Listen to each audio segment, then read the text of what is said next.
지난주에 뵙지 못했던 젊은 남자분들을 제가 몇몇 분을 봅니다. 제게는 저는 낯선 얼굴인데 아마 여러분은 잘 아는 얼굴인지 아닌지 나중에 확인 좀 하겠습니다.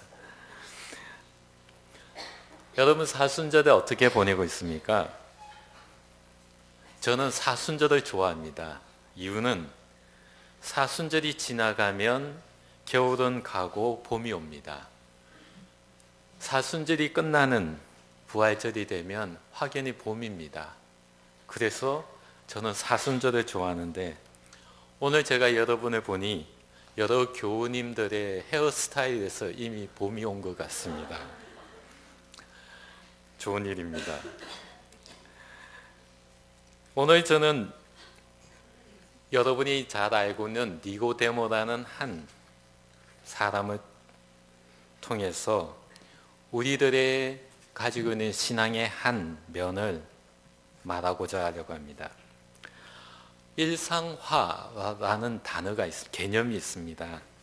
일상화, 그냥 익숙해져 있는 모습, 매번 하는 것, 뭐 이런 개념으로 쓰여지는데 실은 조금 다른 개념입니다. 일상화라는 단어를 설명하려면 먼저 카리스마라는 개념을 알아야만 합니다. 보통 우리들은 저 사람 카리스마 있네 라고 말합니다. 사용하시죠? 이럴 때 카리스마라는 뜻은 사람들을 끌어당기는 힘, 이것을 카리스마라고 얘기할 겁니다. 그런데 원래 카리스마라는 개념은 종교의 창시자에게만 국한해서 사용되어진 겁니다. 즉 카리스마란 초자연적인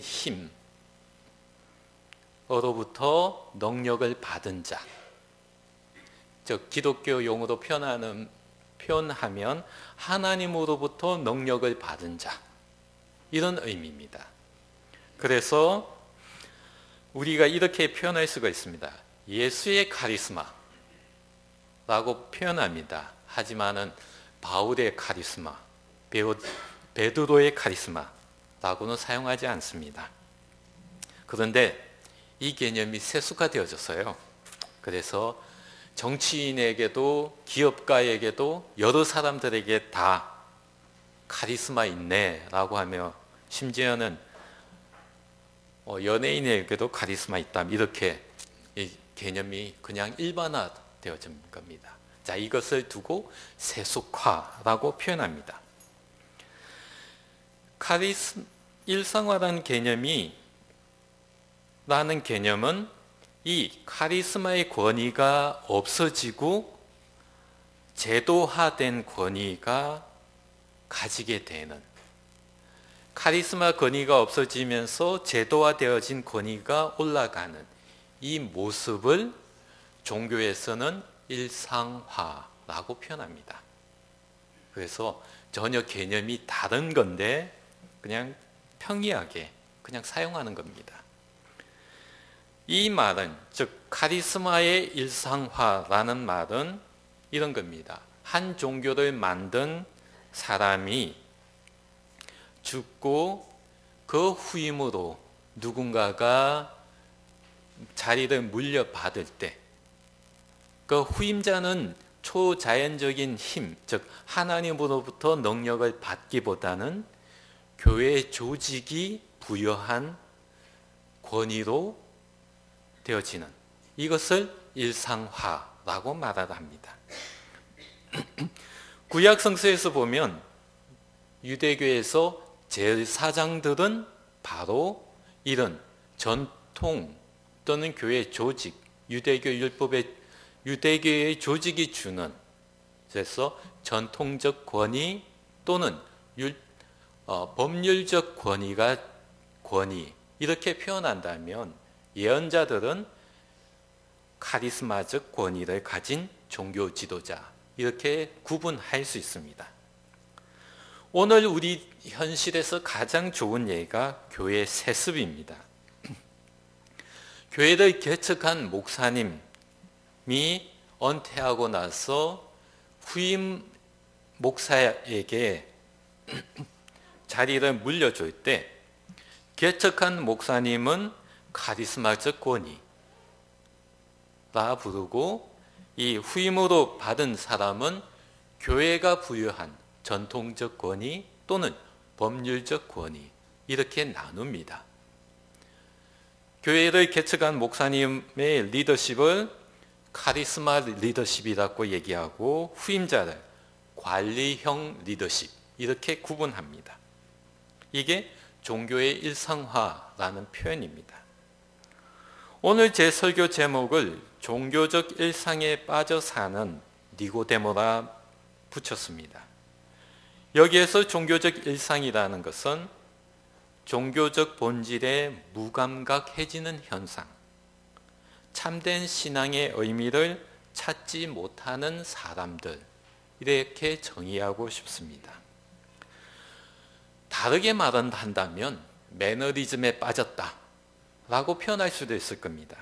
매너리즘이라는 것은 틀에 박힌 형식이나 태도를 버리지 않고 고수하다 보니 신선한 멋 또는 독창성을 잃어버렸을 때 매너리즘에 빠졌다라고 표현합니다. 어쩌면 여러분에게 매너리즘이라는 단어가 훨씬 더 친근할 건데, 일상화라고 사용한 이유는 이 일상화라는 단어가 종교적인 의미이기 때문입니다. 여러분은 니고데모가 어떤 인물이라는 걸 잘 알고 있습니다. 유대교의 지도자이고 예수님은 그를 이스라엘의 선생이라고 얘기를 했습니다. 니고데모는 예수님에게 한밤에 찾아왔습니다. 예수님이 누구인지, 예수님께서 한 일이 무엇인지를 우리에게 말해줍니다. 니고데모는 예수님을 향해서 당신은 하나님으로부터 온 선생님입니다 라고 정의합니다. 즉 하나님의 사람이다 라는 뜻이죠. 그리고 예수님께서 한 일을 인간이 한 일이 아니라 하나님이 함께 한 일이라 규정하고 있습니다. 이것이 니고데모가 예수님을 평가한 내용입니다. 그런데 오늘 우리가 읽은 성경을 자세히 읽어보면 참 재미납니다. 특히 예수님과 니고데모의 대화를 보면 참 재밌습니다. 니고데모가 질문도 하지 않습니다. 예수님이 당신은 누구십니다 라고 말을 했더니 예수님께서 니고데모에게 마치 생뚱맞은 답을 말을 합니다. 그것은 하나님 나라에 들어가려면 거듭나야 된다 라고 말을 합니다. 니고데모가 예수님에게 묻지도 않은 내용입니다. 이 생뚱맞은 말을 들은 니고데모가 예수님에게 말꼬리를 잡습니다. 사람이 어떻게 거듭날 수 있습니까? 사람이 어떻게 두 번 태어날 수 있겠습니까? 라고 이 얘기를 합니다. 그랬더니 예수님께서 물과 성령으로 거듭나지 않으면 하늘나라에 갈 수 없다고 그냥 니고데모에게 직격탄을 날려버립니다. 그리고 나서 육으로 난 사람은 육에 속하고 영으로 난 사람은 영에 속한다. 성령에 속한 사람은 눈에 보이지 않고 귀에 들리지 않는 것도 볼 수도 있고 들을 수 있다고 말합니다. 아마도 이쯤 되었으면 니고데모의 얼굴이 물그럭할 것입니다. 좀 상기되었을 것입니다. 그가 알고 있는 유대교의 전통이나 지식으로 알 수는 있지만은 못마땅했을 것 같습니다. 말 같지 않은 소리를 하지 말라고 곧 예수님을 맨박 주려고 했을 것입니다. 이스라엘 선생이 무식쟁이라고 예수님의 빈정거림에 아마도 니고데모는 감정의 평정을 잃어버렸습니다. 그래서 니고데모를 향해서 마지막으로 예수님은 말합니다. 그것은 우리가 잘 알고 있는 내용입니다. 바로 3장 16절의 내용입니다. 하나님이 이 세상을 이처럼 사랑하사 독생자를 주셨으니 저를 믿는 자는 누구든지 멸망하지 않고 영생을 얻는다는 내용입니다. 이것이 오늘 우리가 읽은 성경의 내용입니다. 그런 후 니고데모가 어떻게 되었는지 우리는 잘 알지 못합니다. 다만 요한복음 19장 38절을 보면 예수님께서 죽으신 후 아리마대 요셉이 빌라도를 찾아가서 죽은 예수의 사체를 장사 지내고자 합니다. 그때 아리마대 요셉 옆에 니고데모도 함께 있었다라고 전하고 있습니다. 이것이 우리가 알고 있는 니고데모에 관한 내용입니다. 오늘 우리가 살아가는 이 글로벌한 이 세계, 인터넷이 발달되고 확산되면서 우리가 살아가는 이 세계에 종교적으로 아주 중요한 변화가 한 가지 생겼습니다. 그것은 바로 성경의 지식이 보편화되었다는 겁니다. 과거 30년 전만 해도 성경에 관한 내용, 목사들의 전유물이었습니다. 그런데 그런 시대는 이미 지났습니다. 성경을 많이 안다고 목사의 권위가 유지되던 시대, 이제는 더 이상 아닙니다. 왜냐하면 웹 검색을 하면 성경에 대한 정보가 엄청나게 많이 쏟아져 나오기 때문입니다. 또한 유명한 목사의 설교를 집에서 소파에 앉아서 누워서 쉽게 들을 수 있는 시대에 우리는 살아가고 있습니다. 정말 우리가 아는 이 세대는 내 관심만 조금만 더 가진다면 성경에 관한 정보를 무수히 얻을 수 있는 시대에 살고 있습니다. 저는 이런 현실이 우리를 참된 신앙의 순수성을 멀리하게 만드는 요인으로 보여집니다. 성경에 대한 지식이 없었던 시대에 살았던 신앙의 선배들, 그들은 신앙의 순수성, 신앙의 참된 본질을 잘 알고 살아갔던 이들입니다. 그들에게는 성경의 지식은 없었지만은 성경이 말해주는 삶의 지혜는 있었습니다. 우리는 성경의 지혜를 가지고 있는데 성경이 말해주는 삶의 지혜는 없는 것 같습니다. 니고데모 또한 그는 성경의 지식에 해박한 사람입니다. 유대교의 종교적 전통이나 율법에 대해서 그보다 더 나은 사람이 과연 누가 있을까 할 정도입니다. 또한 로마의 식민지에서 이 정도 되는 사람이라면 종교적인 재판뿐만이 아니라 민사사건도 담당하는 권한을 가지고 있었습니다. 니고데모 정말 평범한 사람이 아닙니다. 그런 사람이기에 예수님은 그를 이스라엘의 선생이라고 말했던 겁니다.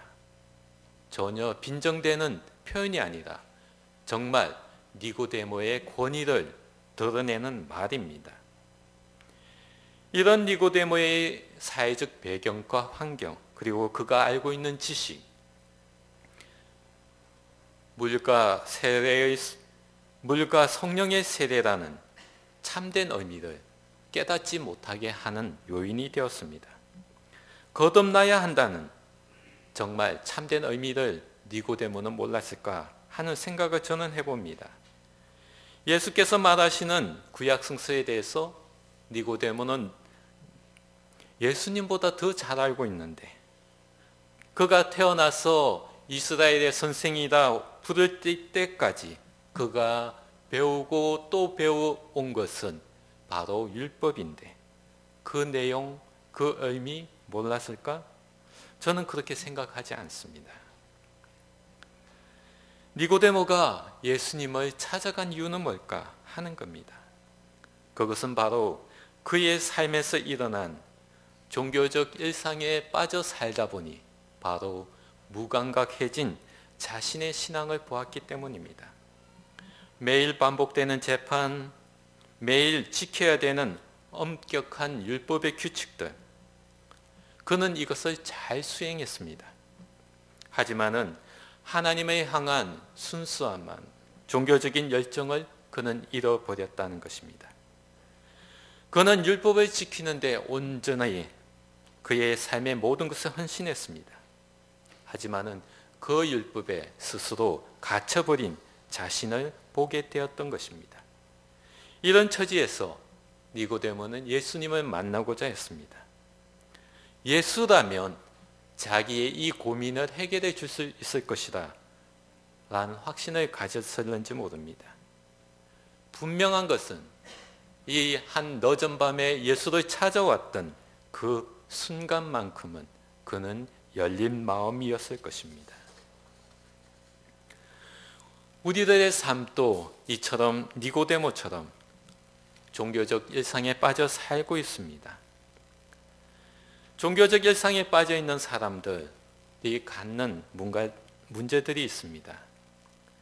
종교적 일상에 빠져 사는 사람들이 갖는 첫 번째 문제는 이 세상에 새로운 것, 새로운 일이 없다고 여깁니다. 예수님이 하나님의 사람이며 예수님께서 하신 일이 하나님의 계시로 된 일이라 니고데모는 고백하지만은 아마도 니고데모는 예수님의 환심을 사기 위한 체면치레 말이지 않을까 하는 생각을 해봅니다. 니고데모가 본 예수님은 구약 시대부터 있어 왔던 하나님의 사람들 중에 한 사람이었을 뿐입니다. 하나님의 아들, 그거는 몰랐을 것 같습니다. 이게 바로 니고데모의 문제였습니다. 종교적 일상에 빠져 사는 사람들에게는 예수님은 그저 예언자에 지나지 않는다는 겁니다. 그들에게는 아침에 해가 뜨고 해가 지는 일, 그저 지루한 일과에 지나지 않는다는 겁니다. 웹사이트에 가면 무수한 설교가 있는데 왜 교회 와? 귀찮겠으리. 아니면 아침에 TV를 틀면 설교를 들을 수 있는데 왜 귀찮게 교회를 와? 하는 그런 마음이 바로 종교적 일상에 빠진 사람들의 모습입니다. 예수님은 그런 사람들에게 이야기하십니다. 오늘 아침 해가 떠오르는 것은 하나님의 창조의 새로운 것이다 라고 말을 하고 있습니다. 우리가 오늘 아침에 떠오른 해를 새로운 창조로 여기지 않고 어제 보았던 해라고 여긴다면 우리에게는 바로 종교적 일상에 빠진 삶이다 여겨질 것입니다. 두 번째로 종교적 일상에 빠져 사는 사람들은 그들을 지탱하는 권위를 중요시합니다. 즉 그들의 권위가 그들의 발목을 잡는다는 겁니다. 바로 니고데모도 그런 경우입니다. 니고데모가 알고 있는 성경의 지식, 율법의 지식, 분명히 예수가 하나님의 아들이라는 것을 짐작했을 것입니다. 예수가 하는 말, 예수께서 하신 일들을 그는 체면치레의 말이라 할지라도 하나님 없이는 할 수 없다는 것을 그는 분명히 알았습니다.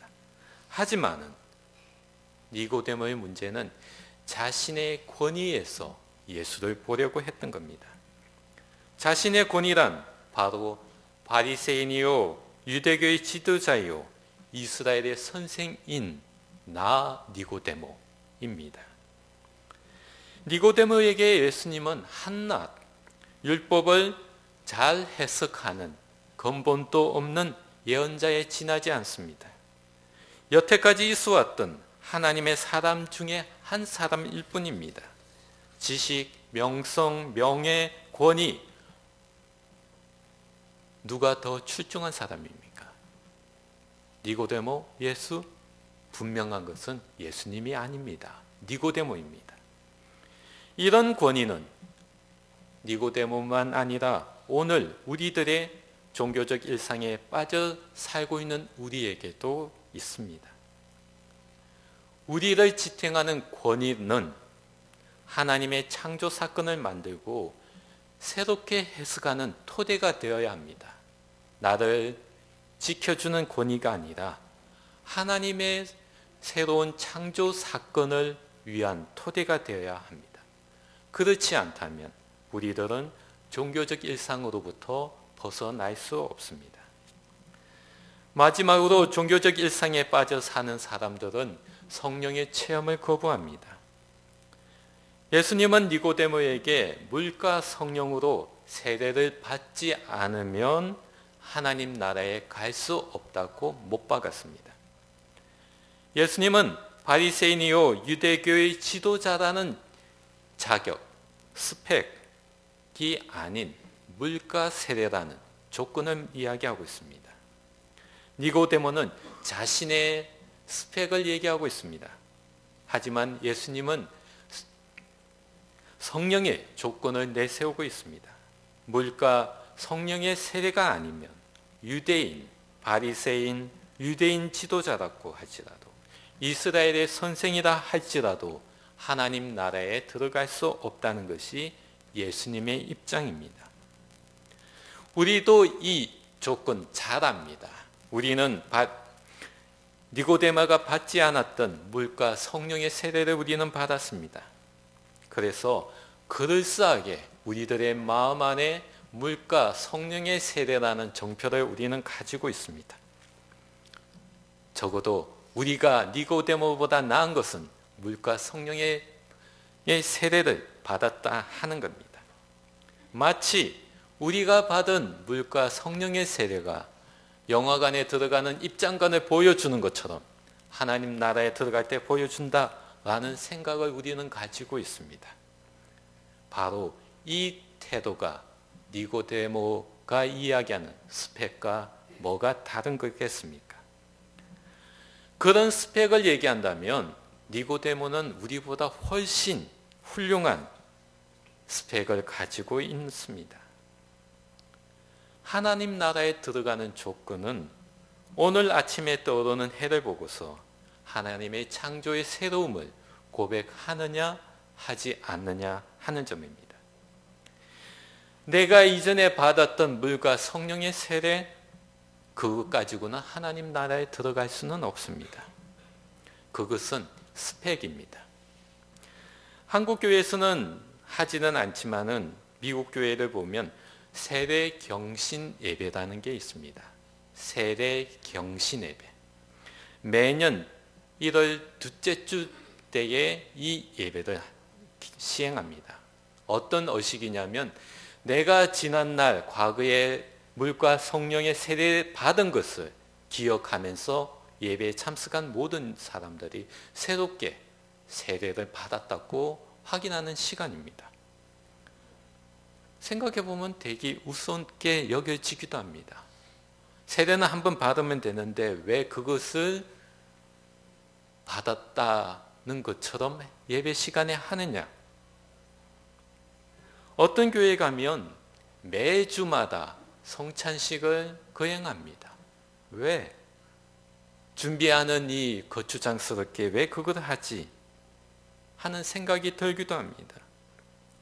이런 반복적인 의미, 종교적인 의미, 세례의 의미, 성찬식의 의미를 퇴색시키기도 하지만은 그만큼 우리들의 신앙에서 물과 성령의 세례가 얼마나 중요한가를 항상 새롭게 느끼게 만듭니다.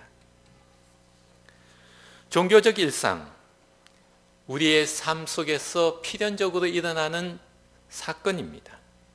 우리가 원하든 원하지 않든 이런 종교적 일상 당연히 일어납니다. 그리고 이 일은 과거에도 있었고 오늘 우리들의 삶에도 있었고 내일에도 있을 것입니다. 이런 종교적인 일상, 이게 나쁜 것은 아닙니다. 중요한 것은 오늘 아침에 해가 뜨는 것을 보고서 저거 잘못된 해야 라고 말할 수는 우리는 없습니다. 종교적 일상은 우리의 신앙생활 속에서 항상 우리 옆에 함께 가는 겁니다. 그러나 종교적 일상과 종교적 일상에 빠져 사는 것은 전혀 다른 차원입니다. 종교적 일상에 빠져 사는 것, 그것이 바로 나의 자격을 내세우며 사는 모습입니다. 오늘 아침에 떠오는 해를 보고서 어제 보았던 해와 똑같다 라고 여긴다면 그것은 내가 종교적 일상에 빠져 살고 있구나라고 여기시기 바랍니다. 우리를 지탱하는 권위, 이 권위를 또 다른 사람에게 하나님을 전한다면 그것은 바로 종교적 일상에 빠져 사는 삶이다 말해주는 겁니다. 우리를 지탱하는 권위, 그것은 바로 하나님의 창조를 새롭게 해석하고 점거하기 위한 토대입니다. 하나님 나라에 들어가는 조건, 자격, 스펙은 내가 가지고 있는 자격이나 스펙이 아니라 물과 성령의 세례라는 것을 우리가 고백해야 되는 겁니다. 창조의 새로움, 권위를 내려놓음, 성령의 체험, 이 세 가지, 이게 종교적 일상에 빠져들지 않게 만들어줍니다. 바로 니고데모, 그는 예수님을 만나고 난 이후에 어떤 삶을 살았는지 우리는 알지 못하지만 예수님의 마지막에 그는 자기의 모든 것을 내려놓고 예수님의 사체를 장사 지내기 위해서 아리마대의 요셉과 함께 옵니다. 함께 온 니고데모는 바로 이 세 가지를 가지고 있었다는 겁니다. 창조의 새로움, 권위를 내려놓음, 성령의 체험, 바로 이것을 가지고 있었던 니고데모가 오늘 우리에게 말해줍니다. 여러분, 종교적 일상에 빠져 살고 있습니까? 지난날 나의 모습을 보십시오. 이 세 가지를 버린다면, 이 세 가지를 갖춘다면 여러분 이제까지 살아왔던 신앙의 모습이 아닌 새로운 신앙의 과정으로 들어갈 것입니다. 라고 니고데모는 우리에게 말해줍니다. 두 주가 남아 있습니다. 이 사순절 여러분 니고데모의 삶을 느껴보시기 바랍니다. 이 세 가지를 가지기 전의 모습과 가지고 난 이후의 모습, 여러분의 신앙의 삶이 이 세 가지를 가지기 전의 모습, 가지고 난 이후의 모습, 봄은 옵니다. 꽃샘추위가 오지만은 이 사순절 동안 하나님의 사랑을 체험하고자 하는 우리들에게 부활절은 다가오고 있습니다. 하나님의 창조의 새로움 느껴보시기 바랍니다. 여러분이 나를 지탱하는 것이다, 나를 지켜주시는 것이다 라고 생각했던 권위들 이제 내려놓으시기 바랍니다. 그리고 성령의 체험 가지시기 바랍니다. 하나님 나라에 들어가는 것은 나의 스펙이 아니라 여러분이 물과 성령의 세례를 받아야 되는 조건으로 들어가는 겁니다. 이 세 가지를 갖는 남아있는 두 주 동안, 이 사순절의 시간 동안 다가오는 봄을 맞이하는 것처럼 이것을 맞이하는 여러분이 되었으면 합니다. 기도하겠습니다.